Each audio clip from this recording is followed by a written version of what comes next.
ជំរាបសួរនិងសួស្តីទាំងអស់គ្នាសូមស្វាគមន៍មកកាន់វីដេអូរបស់ខ្ញុំបាទនេះគឺជារឿងរ៉ាវរបស់ SCP-052 នេះដែលត្រូវបានគេស្គាល់ថាគឺជារថភ្លើងក្រោមដី OR4 នៅទីក្រុងញូវយ៉កនៅផ្លូវលេខ59និងស្ថានីយ៍ទី8ដែលសាងសង់ក្នុងឆ្នាំ1932ហើយត្រូវបានបិទទៅវិញនៅឆ្នាំ1975រថភ្លើងនេះតែងតែបង្ហាញខ្លួននៅយប់ថ្ងៃសៅរ៍ម៉ោង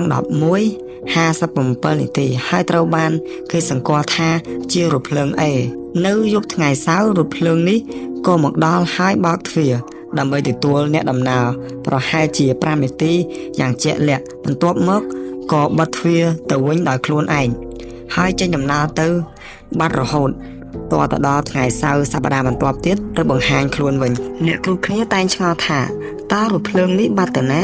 ហេតុអ្វីតែងតែបង្ហាញខ្លួននៅតែយប់ថ្ងៃសៅរ៍ហើយនឹងម៉ោង 11:57 នាទីអញ្ចឹងគឺម្នាក់ឆ្ងល់ខ្លាំងណាស់ហើយក៏គ្មានអ្នកអាចបកស្រាយបានដែរសូម្បីតែភ្នាក់ងារ SCP ក៏មិនដឹងថារថភ្លើងនេះបាត់ទៅណាហើយត្រឡប់មកវិញហើយនឹងចេញពីកន្លែងណាបាត់ទៅកន្លែងណាដែរគឺអត់មានអ្នកណាដឹងឡើយអញ្ចឹងហើយភ្នាក់ងារ SCP ក៏បានធ្វើតេស្តភ្នាក់ងារ SCP បានធ្វើតេស្ត3លើកទី1នៅថ្ងៃទី31ខែឧសភាឆ្នាំ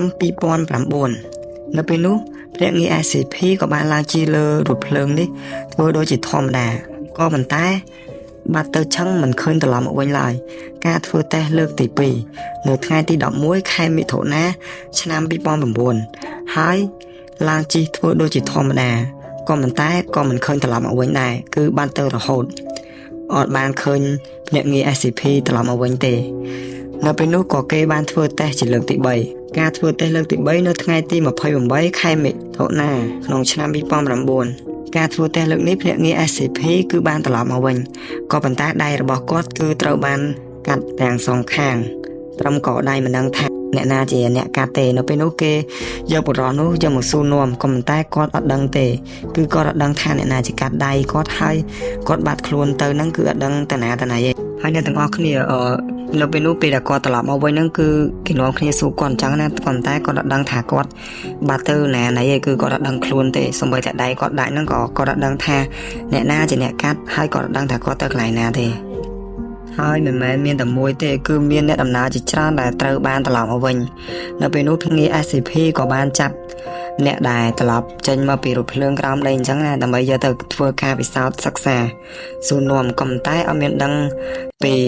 អាកំបាំងអីឡើយគឺសួរម្នាក់គឺគាត់អត់ដឹងអីទាំងអស់គឺមានអារម្មណ៍ថាដូចជាបាត់បង់ស្មារតីគឺដេកលក់មកភាំងអញ្ចឹងណាគឺអត់មានដឹងរឿងអីទេហើយ